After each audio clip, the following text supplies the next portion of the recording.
નમસ્કાર, હું રચના DNTV સમાચાર કક્ષમાં આપ સૌનું સ્વાગત કરું છું। જોઈએ એક નજર આજના મુખ્ય સમાચાર। કોંગ્રેસની સરકાર સત્તા પર આવે તો દર વર્ષે 3 લાખ મકાનો બાંધીને મહિલાઓને રક્ષાબંધનની ભેટ તરીકે ઘરનું ઘર આપવાનું વચન આપતા ડભોઈના ધારાસભ્ય સિદ્ધાર્થ પટેલ। વાઘોડિયા રોડ ખાતે સાંઈ શક્તિ કોમ્યુનિકેશનની મોબાઈલની દુકાનમાંથી તસ્કરો લાખોનો હાથ ફેરો કરી થયા પલાયન। પોલીસે તસ્કરોને પકડવા હાથ ધરી કવાયત। વાડી પોલીસે રણમુક્તેશ્વર પ્રતાપનગર રોડ ખાતે હજારોની કિંમતના વિદેશી શરાબ સાથે બુટલેગરની કરી ધરપકડ। દુષ્કાળની પરિસ્થિતિનું સર્જન થતા ધારાસભ્ય યોગેશભાઈ પટેલ સહિત મેયર ડોક્ટર જ્યોતિબેન પંડ્યાએ મેહુલિયાને માથે ઉચકી મેઘરાજાને મનાવવા કરી પ્રાર્થના અને જાણે મેઘરાજા રીઝાયા હોય એમ મેઘરાજાએ મારી પણ એન્ટ્રી। હવે જોઈએ સમાચાર વિગતવાર। આજરોજ સર્કિટ હાઉસ ખાતે ડભોઈના ધારાસભ્ય સિદ્ધાર્થ પટેલ દ્વારા આયોજિત પ્રેસ કોન્ફરન્સમાં મહિલાઓને રક્ષાબંધનની ભેટ તરીકે ઘરનું ઘર આપવાનું વચન આપવામાં આવ્યું હતું। ગુજરાત પ્રદેશ સમિતિના પૂર્વ પ્રમુખ સિદ્ધાર્થભાઈ પટેલે વડોદરા ખાતે પત્રકાર પરિષદમાં ગુજરાત પ્રજા વિકાસ દર્શન 2012 હેઠળ જાહેર થનારા 12 મુદ્દા પૈકી બીજા મુદ્દાની જાહેરાત કરતા જણાવ્યું હતું કે ગુજરાતમાં ડિસેમ્બર 2012ની વિધાનસભાની ચૂંટણીમાં કોંગ્રેસની સરકાર આવશે અને સરકાર આવ્યા બાદ ગુજરાતની મહિલાઓને ઘરનું ઘર ઉપલબ્ધ કરવામાં આવશે।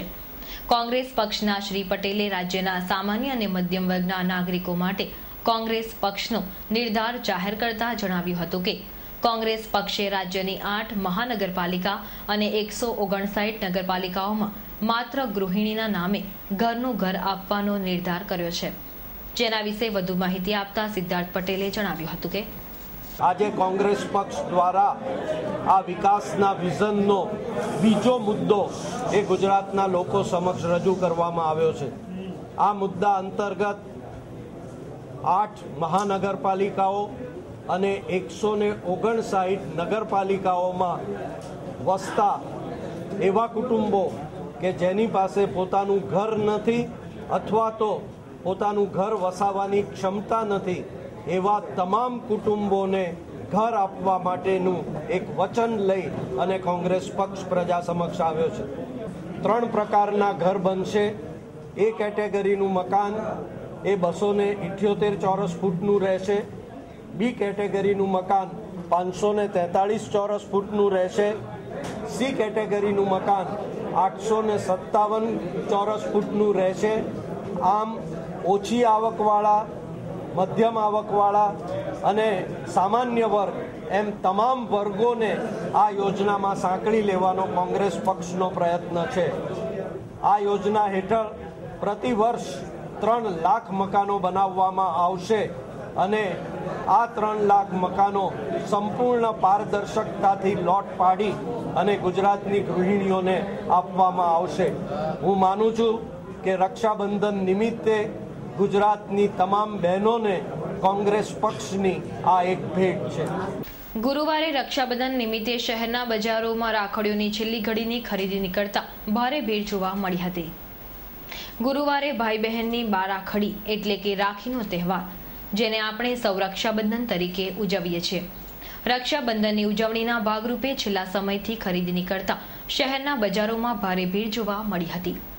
મોંઘવારીની અસર ક્યારેય ભાઈ બહેનના પવિત્ર પ્રેમ પર પડતી નથી। રાખડી ગત વર્ષ કરતાં મોંઘી હોવા છતાં પણ રાખડીઓનું ધૂમ વેચાણ થતાં વેપારીઓ પણ ખુશખુશાલ જોવા મળ્યા હતા। બાળકોમાં આ રક્ષાબંધનને છોટા ભીમ, બાળ હનુમાન અને ગણેશાની રાખડીઓની હોટ ફેવરિટ છે। તો બીજી તરફ દૂધ અને દૂધની બનાવટો, માવાના ભાવમાં પણ વધારો થતાં મીઠાઈઓ પણ આ વર્ષે 10 થી 15% મોંઘી હોવા છતાં પણ મીઠાઈ અને ફરસાણની દુકાનમાં તડાકો પડી ગયો હતો।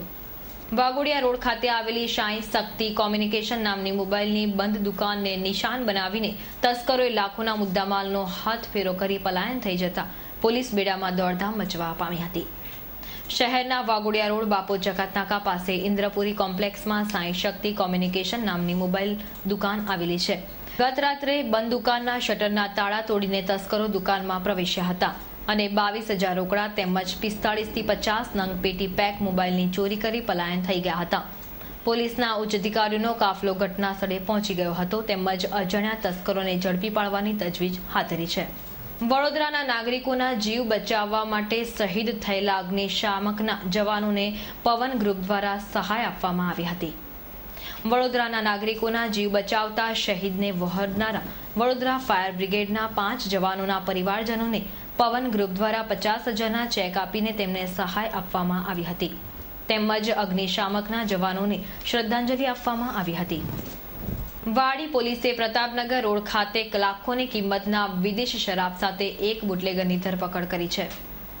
વાડી પોલીસે બાતમીના આધારે પ્રતાપનગર રોડ રણમુક્તેશ્વર પાસે વોચ ગોઠવી હતી અને વોચ પ્રમાણે GJ6 EQ 2682 નંબરની મારુતિ કાર આવી પહોંચતા તપાસ દરમિયાન વિદેશી શરાબની 200 નંગ 10 બોટલ જપ્ત કરી હતી. વાડી પોલીસે વિદેશી શરાબ, એક કાર સાથે કુલ રૂપિયા 3,65,700નો મુદ્દામાલ જપ્ત કરીને બુટલેગર કરુ નારાયણની ધરપકડ કરીને કાયદેસરની કાર્યવાહી હાથ ધરી છે. લબ્ધી એસ્ટેટ પાસે અમને બાતમી મળી કે 2 માણસો છે, કનુભાઈ જયેશ અને એના સાથે 2 માણસો આ દારૂનો ધંધો કરે છે. એ લોકો પાયલોટિંગ કરીને એક્ટિવામાં લાવતા હતા માણસ, અને અમે એને ઇન્ટરસેપ્ટ કર્યો, એને રોકી નહીં શક્યા. એ લોકો ભાગી ગયા પેલી બાજુ. એના સાથે A સ્ટાર ગાડી હતી, એમાં 210 બોટલ ઇંગ્લિશની પકડાઈ છે, અને સાથે સાથે ગાડી અને 2 મોબાઈલ. શહેરના વાઘોડિયા રોડ નાગેશ્વર મહાદેવ મંદિર ખાતે મેઘરાજાને મનાવવા માટે કૃત્રિમ વરસાદનું ડેકોરેશન કરવામાં આવ્યું હતું. શહેરમાં શ્રાવણની શ્રદ્ધાપૂર્વક ઉજવણી થઈ રહી છે અને શિવને પ્રિય સોમવારે શિવાલયોમાં વિશેષ કાર્યક્રમો યોજાય છે. વાઘોડિયા રોડ ચિત્રકૂટ સોસાયટી ખાતે આવેલા નાગેશ્વર મહાદેવ મંદિર ખાતે મેઘરાજાને મનાવવા માટે કૃત્રિમ વરસાદનું ડેકોરેશન કરાયું હતું. હિમાલયની પહાડીઓમાં બિરાજમાન શિવજી અને શિવલિંગ પર વરસતા વરસાદનું દ્રશ્ય શ્રદ્ધાળુઓ માટે મનભાવન બની રહ્યું હતું. કૃત્રિમ વરસાદના ડેકોરેશનને જોવા અહીં લોકોની ભીડ મોટી સંખ્યામાં જોવા મળી હતી. અમરનાથની ગુફાને સાથે વરુણદેવને રીઝવવા વરસાદના લાઈવ ડેકોરેશન કરવામાં આવ્યું હતું. આ પ્રસંગે શૈલેષભાઈ મહેતા તથા તેમના ધર્મપત્ની મીનાબેન મહેતાએ ઉપસ્થિત રહીને આરતી કરી હતી અને ભગવાન ભોળાનાથને મેઘરાજા સત્વરે પધારે તેવી વિનંતી કરી હતી. 3 મહિનામાં જે વરસાદ આવવો જોઈએ, વરસાદ નહીં આવતો હોવાથી શિવજીને પ્રસન્ન કરવાનો એક પ્રયત્ન વાઘોડિયા રોડ પર ચિત્રકૂટ સોસાયટી ખાતે આવેલ નાગેશ્વર મહાદેવ ખાતે આજે રાખવામાં આવ્યો છે. પંચજન્ય યજ્ઞ થાય છે. મેહુલીઓ લઈને મહિલાઓ મેહુલિયાને રીઝવવા માટે બહાર નીકળી રહી છે. અમે એક નવો પ્રયત્ન કર્યો છે. કૃત્રિમ વરસાદ મહાદેવજીના શિવલિંગ પર વરસાવીને મહાદેવજીને રીઝવવાનો આ એક પ્રયત્ન વાઘોડિયા રોડના યુવાનો દ્વારા કરવામાં આવ્યો છે. રાવપુરા ખાતે 5 ફોડની મહિલાઓ દ્વારા ગત રાત્રે મહાદેવ મંદિરથી મેહુલિયાને માથે મૂકીને માંગવા નીકળ્યા હતા, જેમાં ધારાસભ્ય યોગેશ પટેલ અને મેયર ડોક્ટર જ્યોતિબેન પંડ્યાએ ખાસ ઉપસ્થિત રહીને મેઘરાજાને મનાવવા માટે પ્રાર્થના કરી હતી. આકાશથી વરસતું બુંદ બુંદ પાણી અમૃત બનીને ધરતીને પુલકિત કરી દે છે. વરસાદ નવસર્જનની અનિવાર્ય જરૂરિયાત છે. મેઘરાજાને જો જરા પણ વાંકું પડે તો ધરતી પર દુષ્કાળ ઉતરી આવે. પશુ, પંખી, પ્રાણીઓ અને જંગલ, ઝાડ, વનસ્પતિ સહિત સમગ્ર જીવસૃષ્ટિ પાણી વગર તડફડિયા મારતી નજરે પડે છે. વડોદરા શહેર જિલ્લામાં અષાઢ કોરો કાઢ્યો અને શ્રાવણ પણ અડધો પૂરો થવા આવ્યો, છતાં પણ મેઘરાજાએ દેખા નહીં દેતા દુષ્કાળના ડાલકા વાગી રહ્યા છે. સોમવારે પરંપરા મુજબ શહેરની અમદાવાદી પોળ ખાતે સત્યમ શિવમ સુંદરમ સમિતિ દ્વારા મેહુલિયો કાઢવામાં આવ્યો હતો. શહેરના પ્રથમ નાગરિક જ્યોતિબેન પંડ્યાએ રાવપુરા, દાંડિયા બજાર અને રાજમહેલ રોડ વિસ્તારની મહિલાઓને સાથે રાખીને મેહુલિયાને મનાવવાની ધાર્મિક પરંપરામાં ભાગ લીધો હતો. પરંપરા મુજબ, જૂના રીત રિવાજ મુજબ જ્યારે મેઘરાજા રૂઠે છે ત્યારે એને મનાવવા માટે મેહુલિયો ગામે ગામ નીકળે છે. તે મુજબ આજે એ બહેનો મેહુલિયો લઈને ફરશે અને લોકો પાણીનો છંટકાવ કરશે. તો આજે રિસાયેલા મેઘરાજાએ માની ગયા હોય એમ આકાશમાં કાળા ડિબાંગ વાદળોની ફોજ ધસી આવી હતી અને ભર બપોરે રીમઝીમ વરસાદની હેલીએ આહલાદક વાતાવરણનું સર્જન કર્યું હતું. સાથે સાથે વડોદરાવાસીઓમાં પણ સારો વરસાદ થશે તેવી આશા જીવંત રહેવા પામી હતી. બાજવાડા ખાતે આવેલ લક્ષ્મી નારાયણ વ્યાયામ મંદિર ખાતે વાર્ષિક શાળા રમતોત્સવનું આયોજન કરવામાં આવ્યું છે. લક્ષ્મીનાથ વ્યાયામ મંદિર ખાતે યોજાયેલ વાર્ષિક શાળા રમતોત્સવમાં વડોદરા શહેરની 18 જેટલી શાળામાં 14 થી 19 વર્ષના બાળકોએ મોટી સંખ્યામાં ભાગ લીધો છે, જે અંતર્ગત આજરોજ કુસ્તી હરીફાઈ, મલખમની હરીફાઈનું આયોજન કરવામાં આવ્યું હતું. આ સ્પર્ધામાં જીતેલા ખેલાડીઓ રાજ્યકક્ષાએ યોજાનાર હરીફાઈમાં વડોદરાનું પ્રતિનિધિત્વ કરશે અને ત્યારબાદ સત્તારા ખાતે યોજાનારા રાજકીય કક્ષાની સ્પર્ધામાં ગુજરાતનું પ્રતિનિધિત્વ કરશે. વડોદરા રેલવે પોલીસ દ્વારા આજે રેલવે સ્ટેશન ખાતે પ્લેટફોર્મ તથા ટ્રેનમાં સઘન ચેકિંગ હાથ ધરવામાં આવ્યું હતું. વડોદરા રેલવે પોલીસ દ્વારા આજે વડોદરા રેલવે સ્ટેશન ખાતે બોમ્બ સ્ક્વોડ, ડોગ સ્ક્વોડની ટીમની મદદથી પ્લેટફોર્મ પર પ્રવાસીઓનું સઘન ચેકિંગ હાથ ધરવામાં આવ્યું હતું. તેમજ મુંબઈ ફિરોજપુર એક્સપ્રેસનું સુરક્ષાના ભાગરૂપે ચેકિંગ કરવામાં આવ્યું હતું.